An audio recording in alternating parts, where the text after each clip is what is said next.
Age Gap Relationships. Hugh Hefner, 86. Crystal Harris, 26. That's a 60-year age gap, friends. In recent news, Bishop Dwight Reed, 63, married Jordan Goodlett at 19. That is a 44-year age gap. In and out of the church. Is there an acceptable age gap for marriage? We're going to get into it today. Let's go. You're now listening to the No Pillz podcast, your best resource for cultivating meaningful, healthy, long-lasting, romantic relationships that bloom into strong marriages. Welcome to No Pillz. Welcome to No Pillz.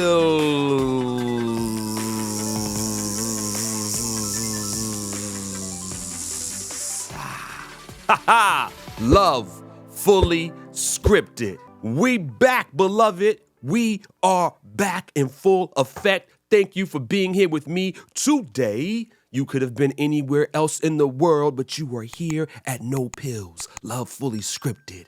I am your tour guide. I am your host. I am your light in a dark place. Your man, G-Man, your broham, your brother from another mother, Brother Gordon. Yes, friends, the age gap debate. We are getting into the age gap debate today, friends. It's a big one. You know, what's the dating range? How low should you go? It's like limbo. How high is too high? Come on. What's acceptable? What's not acceptable? Is 10 years an acceptable age difference or is it not? Is 10 greater, more perfect, better, worse? You know, people are in their feelings about this too. Listen, friends, you know, I always have to prepare for these podcasts and folks are in their feelings about this age gap dating scenario, friends. People are polarized. You want to talk about a polarizing topic? This is it. Folks is not feeling it, friends. All over the spectrum, all over the board, really two sides. But if we get into this, just to draw some more from the Hollyweird, right? From the Hollyweird, Jay-Z, 54, Beyonce, 42, 12 years age gap. Chris Evans, 42, Alba Baptista, 26, 16-year age gap. Zach Braff, 47, Florence Pugh, 26, 21-year age gap. Aaron Taylor Johnson, 42, Sam Taylor Johnson, 18, 24-year age gap. That was the female, 42. Cher, 77, Alex Edwards, 38. That is a 39-year age gap. You know, give or take some birthdays whenever they drop. Hugh Hefner, 86, Crystal Harris, 26. That is a 60-year age gap, friends. And that's not to mention, in my research, that's not to mention that there is a chart, a Leonardo DiCaprio chart that establishes that establishes and shows evidence on a graph, a pictorial graph for you, the public, to see that this brother will not date anyone over 25. Once you're 25, you're out. You gotta go. Keeping them young. Whew. Someone created a chart, friends, a graph, using their education to save the world. You know, not all heroes wear capes, I suppose.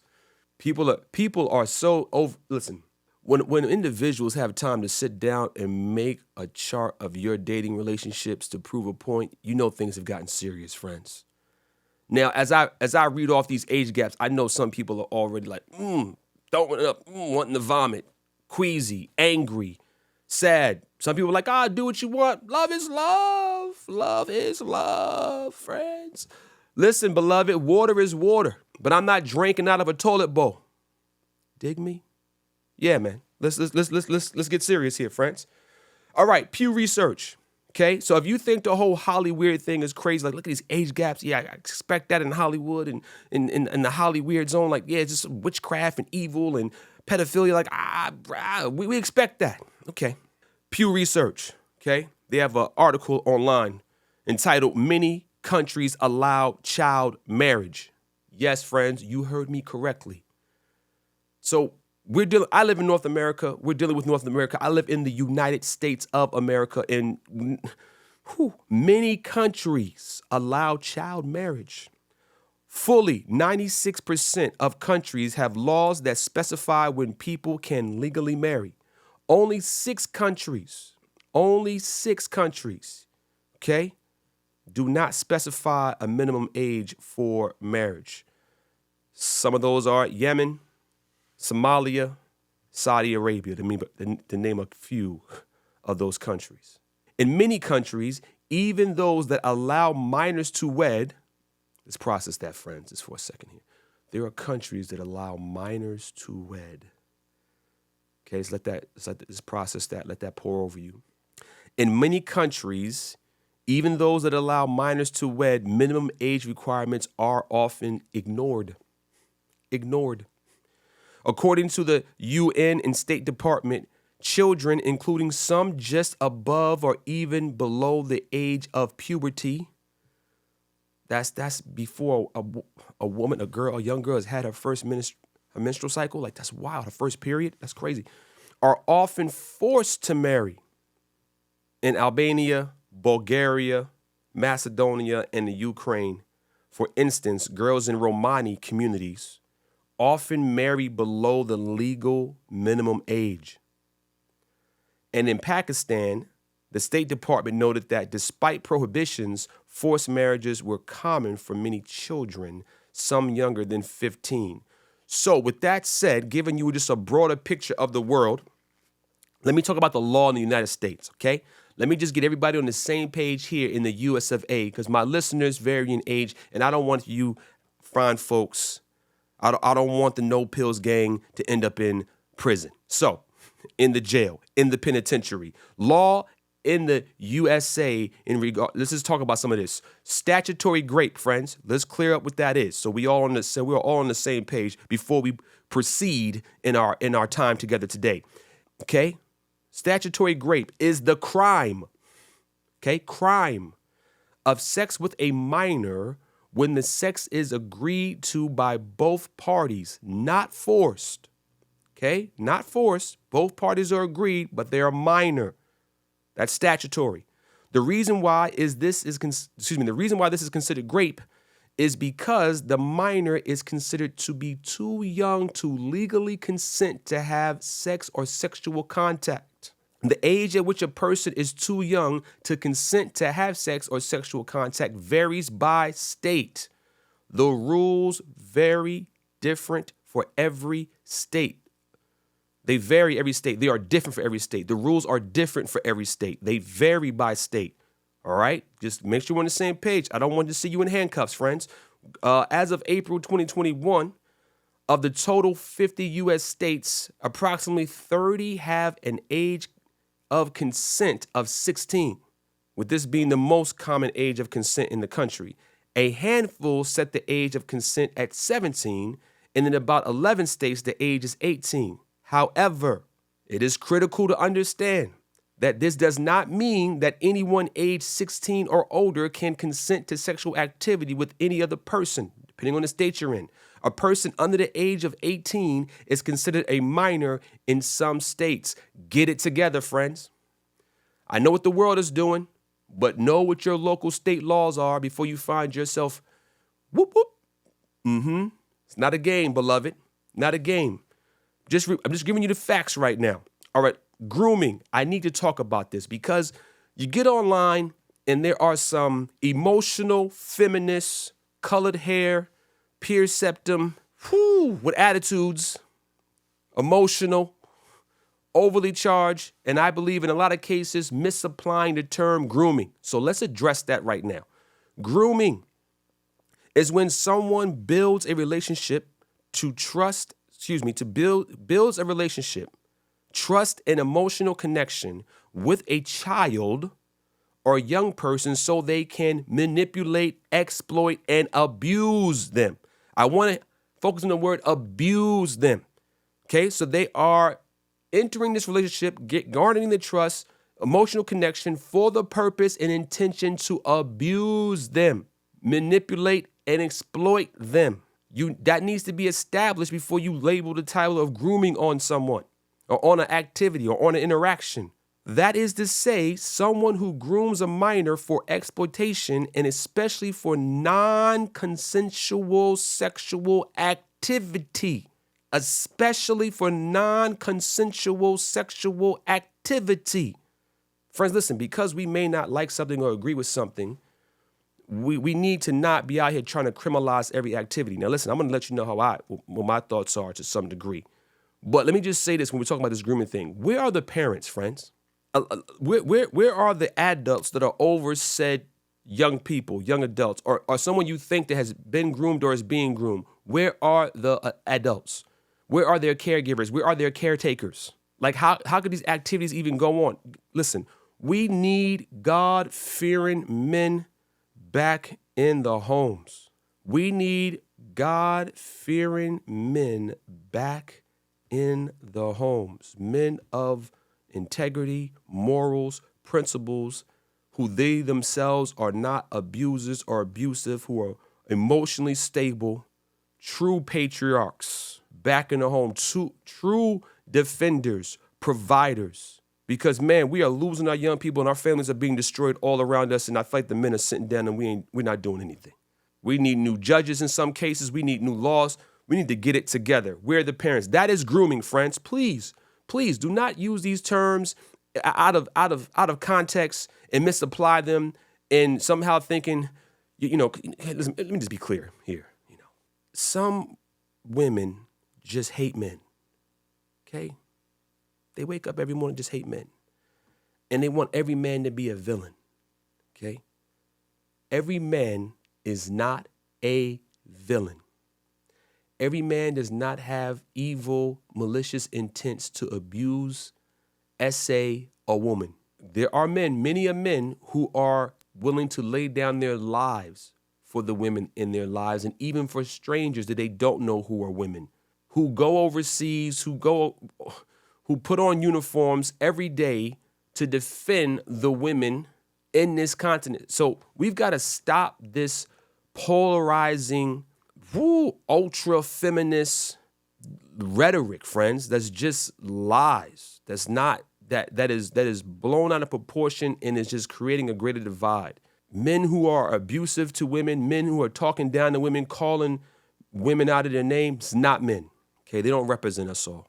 Okay, the same way women who hate all men and are terrible and they don't represent all women. So for those of us who have some common sense, for those of us who are rational, for those of us who have balanced minds, let's meet together. Welcome to No Pillz. Let's get into a space where we can have real and let the crazies fall out, friends. Let them fall by the waysides. And maybe they will, oh man, stop finding platforms, stop finding audiences that feed into this nonsense, this adversarial discussion in dialect and communications. It's drives me nuts, man. Be smarter than that, friends. Be smarter than that. So we're not here to protect, let me be clear. We're not here to protect abusers. Okay? We're not here to protect predators. All right? Let's talk about it. Because let me say something. 10-year age gap, right? A 30-year-old dating a 20-year-old, probably not so much a problem for most people. But a 20-year-old dating a 10-year-old, we got a problem. Okay? We have a problem. So we need context. We need information. We need background, right? Just there's a difference. 10 years depends on where that 10 years is at and what those numbers look like. Okay? Like if a 60-year-old wants to marry an 80-year-old, probably no one on planet Earth cares. You know what I mean? If an 80-year-old wants to go marry a 60-year-old, none of us are probably even going to bat an eye at that, think twice about that. Who cares? But if I have a 12-year-old son, and there's an 18-year-old young girl that wants to date my 12-year-old son, it's not going to happen. Not going to happen, friends. If I have a 12-year-old daughter and some 18-year-old young man wants to date my daughter, not going to happen. Not going to happen. I remember when I was about 13, I was down at the park playing basketball and all that, and I bumped into a a girl down at the park, and she was older than me. She was like 18, 17, going on 18 or 18 or something like that. And oh, brother, I was friends. This is before I was in the church, before I knew Jesus. I was excited about this. I'm like, oh yeah. Young men, teenagers. I'm like, yes. This was like, I was, woohoo. 13, 18, bag me an 18-year-old. Come on, baby. Fired up. Must have been Providence. Somehow my mom was around down there. I don't know what we were doing there. I don't know what my mom was doing there, but she was there, and somehow she bumped into this young lady. And because my mother is obviously older than me, she discerned like, man, and she was like, how old are you? And she started to press her about her age and everything. When my mom found out how old she was, my mother put an end to that lickety split. I was upset, friends. Hot. You got to be kidding me. Here I am about to pull off a mirror. I'm about to come up. I'm like, yes. Because I was already on it at 13, friends. I was already on it, man. Long before then, I was already attracted to the opposite sex early. Looking back, my mother was right, friends. 12, 13-year-old, dating an 18-year-old. I think the real concern is that person who's older is going to have, in that scenario, 13, 18, would have more of an influence on the behaviors, actions, and maybe even be able to influence how that 13-year-old is seeing the world. I believe my mother did the right thing, friends. Right? Even though I was desirous, was happy, like I was excited about the idea of being with someone older at 13 as a young man.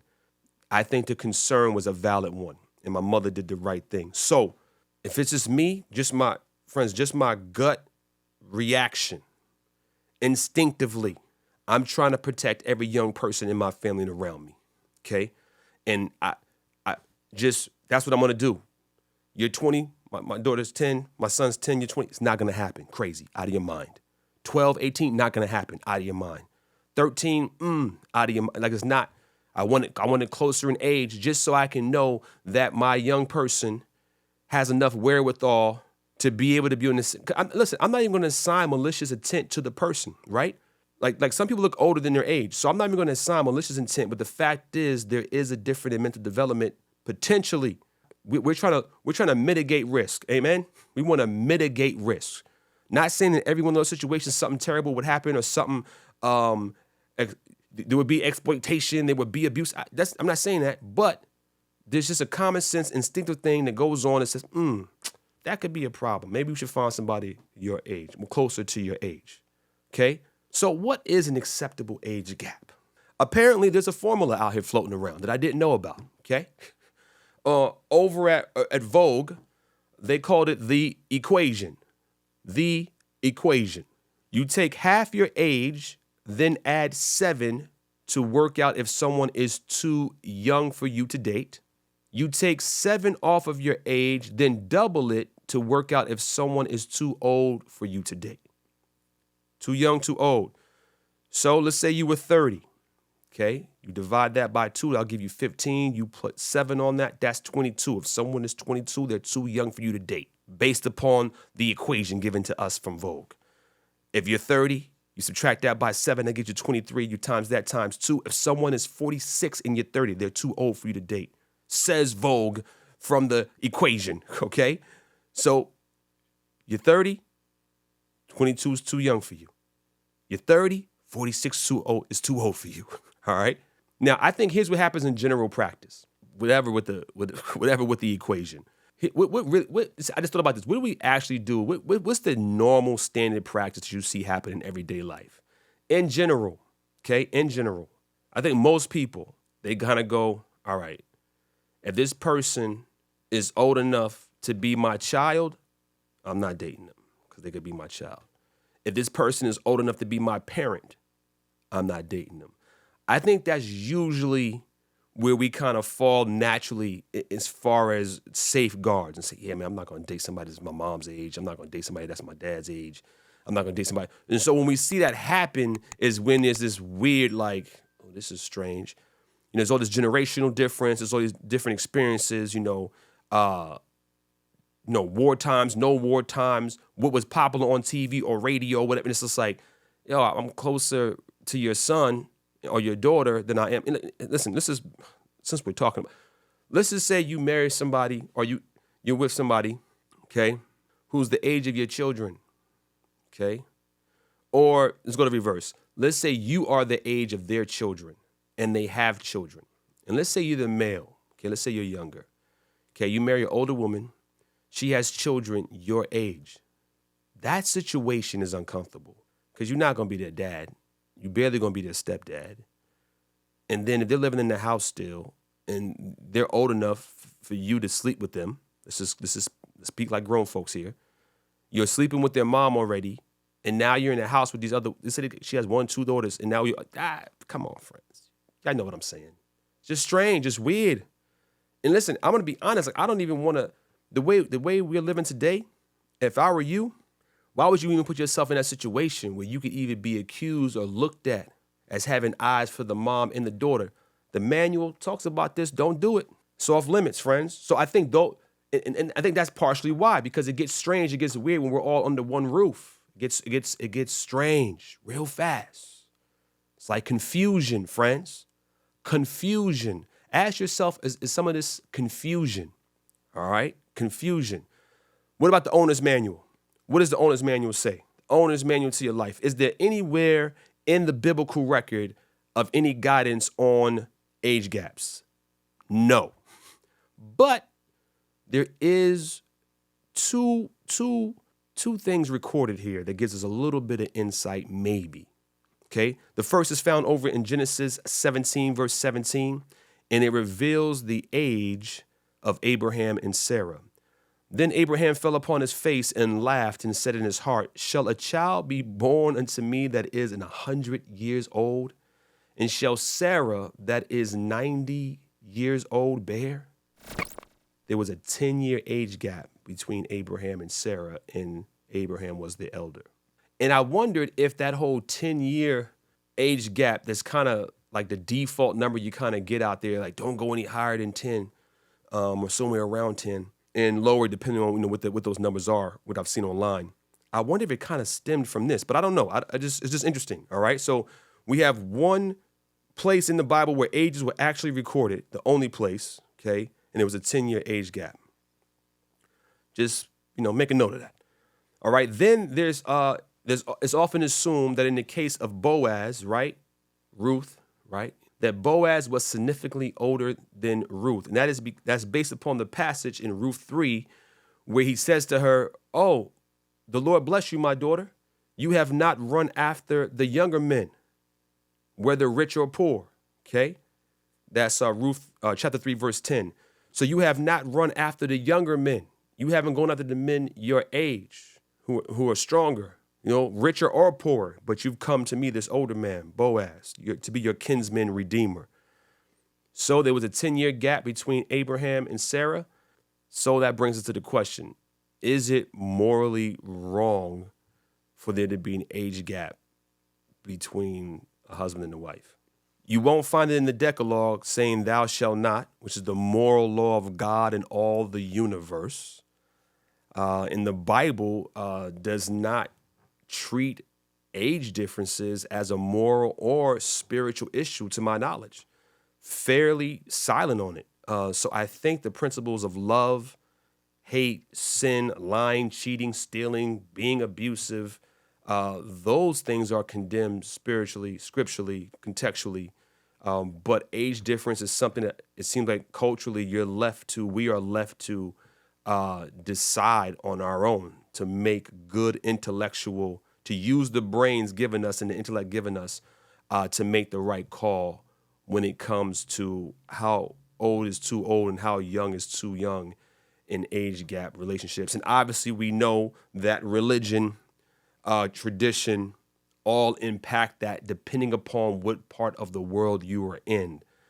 So I think the reason why this is such a hot button topic is because we want to be able to place upon it right and wrong, but we're not able to do that. And so it becomes maybe this really contentious discussion sometimes, because it's like, well, really emotional discussion with people like, why, we want it to be black and white. We want a straight answer. And I think every person, every scenario, every culture is going to be different. And as you know, I say all the time, cultures are not holy. Just because you do something in your culture does not mean it's right and does not mean it's wrong.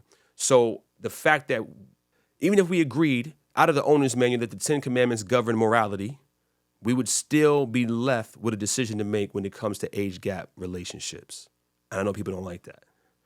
So if it's not illegal, the relationship you're in or the marriage you're about to enter in upon, and it's not morally wrong, then why do people have an issue with Bishop Dwight Reed, for example, marrying a 19-year-old? Okay, so if it's not, if he didn't do anything illegal, didn't do anything morally wrong, then why is it an issue? So Bishop Dwight Reed here, 63-year-old bishop, okay, he's from a Pentecostal church, all right, Christ Apostolic Temple, I believe is a Pentecostal in denomination, I believe, okay, 63, all right, 63, marries a 19-year-old Jordan, okay, and I think what has gotten people a little bit concerned beyond the 44-year age gap was that this young lady grew up in the church, I think to some degree, but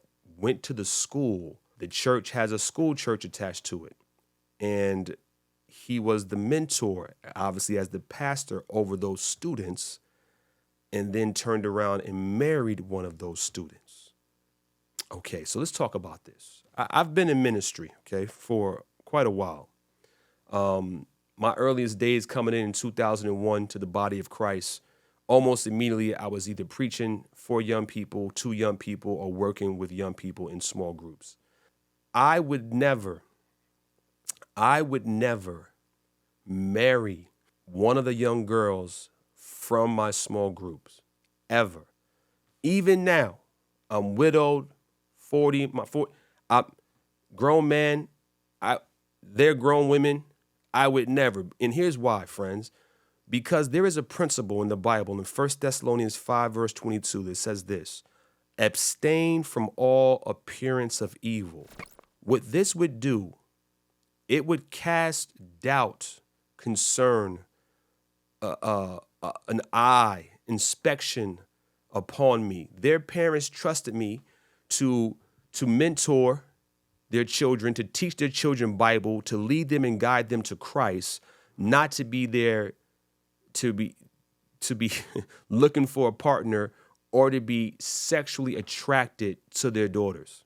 Amen. So no matter when it happens, this is what's going to happen in the human mind, right? And listen, we don't live in a perfect world. We live in a fallen world. And sometimes you have to make sacrifices. Sometimes even where your emotions lead you and your heart's desires, you have to say no and deny yourself for the gospel, for the greater, to abstain from all appearance of evil. So in people's minds, they're going to say like, now when did Brother Gordon start liking her?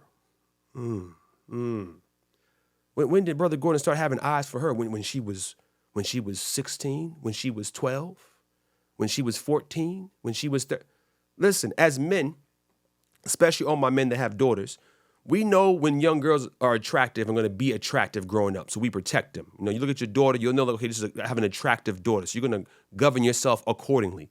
We know when young girls are attractive, but there's something different between recognizing someone being attractive for their age, seeing, okay, they're probably going to bloom into a very beautiful person or handsome young man, versus being sexually attracted to them before their puberty or in their puberty, right? People don't like that. Other parents don't like that. They want to protect their children. Now they feel like you're being predatorial. So to this bishop, I would say, and his wife they're married already, I just don't think it was wise to open yourself up, to have contempt cast upon the gospel, cast upon your ministry, to have right, if the people are right, wrong, or indifferent, the reality is this. Okay, let me say it to you this way. Versus people being worried about hearing about the gospel from you, about Jesus. Now online, the country is more stirred about this age gap, and if you're a predator. You could have avoided that by dating someone, marrying someone your own age, courting someone your own age. Okay? You have a first lady of the church who's supposed to be giving counsel to the other women. Now you've got a 40, 50, 60, 70-year-old woman supposed to come to a 19-year-old young lady and receive counsel, which she could. But let's just be honest.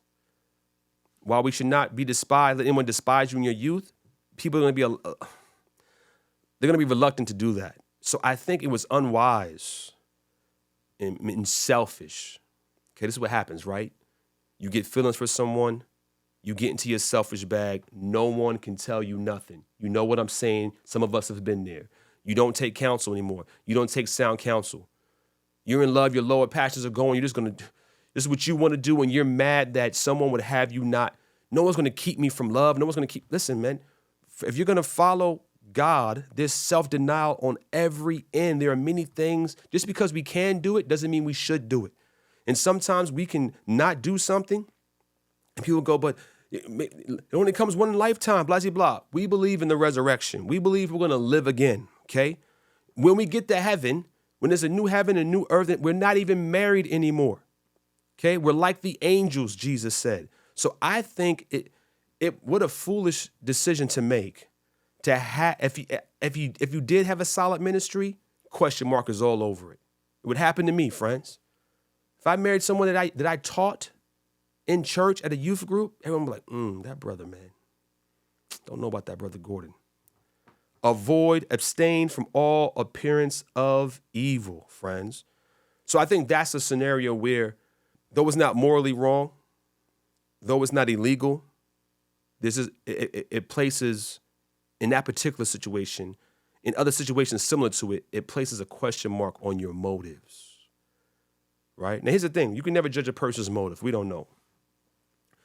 You have to give people time and space. Like if said leading minister or had done this several times with several young women, then we can say, okay, there's definitely an intention here. There's a pattern.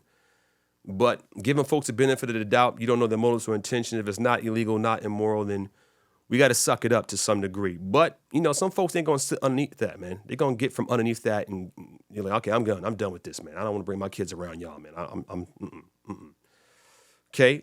Do age gap relationships work? Just so you know, 8% of couples in the U.S. have 10-year or more age gaps. 8%. Couples, male, female, couples. 8%. And if you get online, there are a bunch of testimonies that people with age gaps, 10 years or more, doing just fine. Some even greater than that say they're doing just fine, everything's good, and they're happy.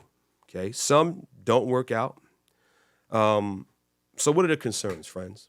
What are the concerns with age gaps? Are there any concerns?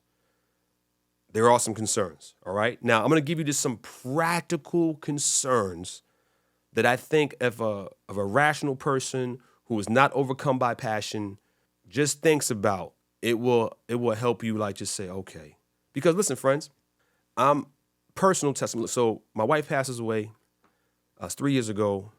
I'm in my early 40s.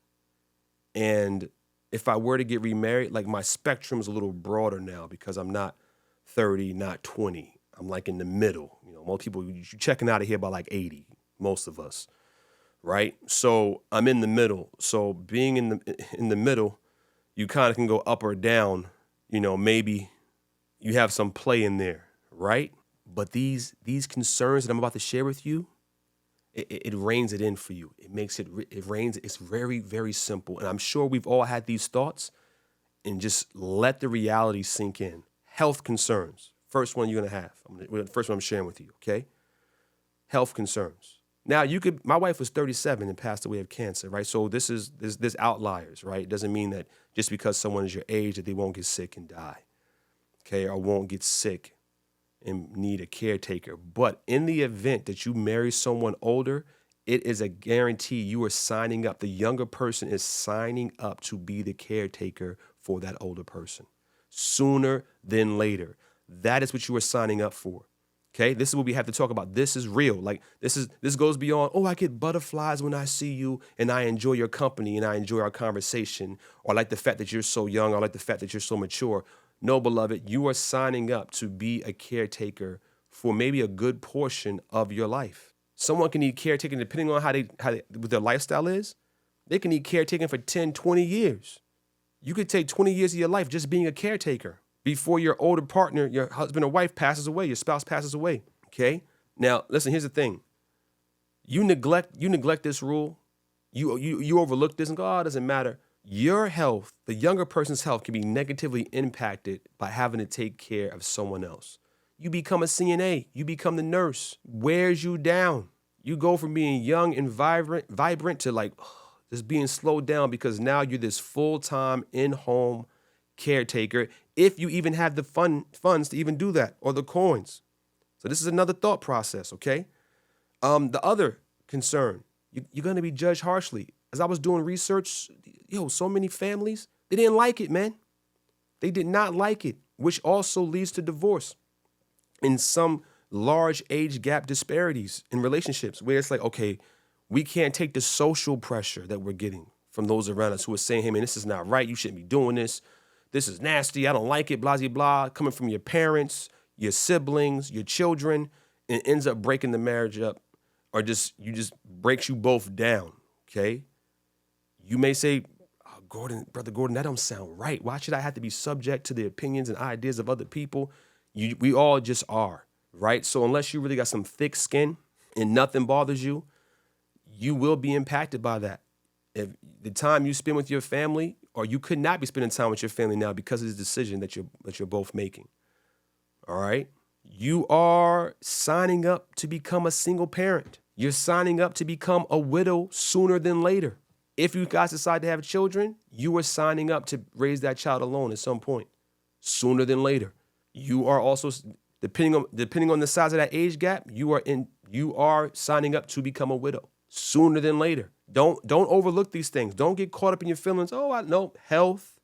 Can you take the judgment of others? Are you ready to be a widow? Are you ready to be a single parent? Then what about birth defects? Right? Chances goes up. Male and female, everything's getting older. What about birth defects? Are you gonna have the energy to raise these kids, to run around with these kids, to even keep up with each other? The vitality issue. Do you have the same measure of energy and vitality? This is important. Will the conversations be lacking? Will you be able to relate? Do you have things to relate about? Last concern that I think is probably maybe the most telling. Okay. Divorce rates increase as the age gaps increase. The larger the age gap, the more likelihood there is a divorce. A study by professors at Emory University found a 5-year age gap resulted in an 18% higher chance of divorce compared to a 3% chance with a 1-year age difference. Those with a 10-year gap were found to be 39% more likely to divorce. Those with a 10-year gap were found to be 39% more likely to divorce, and those with a 20-year gap were 95% more likely to divorce. Yes, I know there are outliers, but on average, friends, why waste your time with that? Why go through all the heartache and heartbreak, maybe in your family with your kids, wife, ex-wife, husband, ex-husband, that you're all going to go through just to end up getting divorced? That just seems like a lot of heartbreak and headache for no reason, for no good reason. We have to be mature. We have to step outside of our feelings and make decisions, right, in reality, in practice. What's it really going to be like? Now, here's some other things that you can consider too, that I considered when I thought about this whole age gap difference. If both parties are virgins, do we have the same concerns? Are people upset if there's a 40-year-old virgin getting with a 20-year-old who's also a virgin? Does that change the landscape in our minds? Okay. If a widower wanted to marry a virgin, would he or she have to go younger? I think if a female was a virgin, a widower, she would probably be able to find an older man who's a virgin. But if a man wanted to marry a virgin, I think he would, and he was a widower, he would have to go younger because just not going, statistically, it's not, women are not waiting, unfortunately. And nor men either. Another thought I had, okay, saw this, okay, I was reading a comment, I thought this was a good question. And they were commenting on the situation with the bishop. And they said, if the younger woman had 2 children from 2 different baby fathers and she wasn't that attractive, would we care? So would we care if the bishop, right, was as old as he is, in his 60s, marrying an 18-year-old? Would we care if that 19-year-old already had 2 children by 2 different baby fathers and was not that attractive and was like overweight? She could still be attractive and be overweight, but just, was not taking care of herself or wasn't seen as a, based off the beauty standards of today, wasn't some fitness model, wasn't young and vibrant looking, but was, 2 kids, 2 different, would we be having the same concern? Would it be a discussion? I thought that was a good question. Like, man, just be honest with yourself. If he was marrying someone the same age, but had already had miles on it, would we feel the same way? And the predatorial door needs to swing both ways. So in other words, it seems like culturally, when it's an older man pursuing a younger woman, it's predatorial. But when it's an older woman pursuing a younger man, for some reason, it's not seen as predatorial. If you're that person, I would just challenge you to be balanced in your thought process. So as we've seen from the owner's manual, age gaps, age differences, there's nothing morally wrong with them. But there are some, I think, practical concerns that we would do well to take heed to. And the data is letting us know that going down this path is probably not the wisest path to go down. And your best bet is to find someone closer to your age than someone further from your age. I'm Gordon McGee. This is No Pillz, Love Fully Scripted, and I'm signing off, and I'll catch you next week.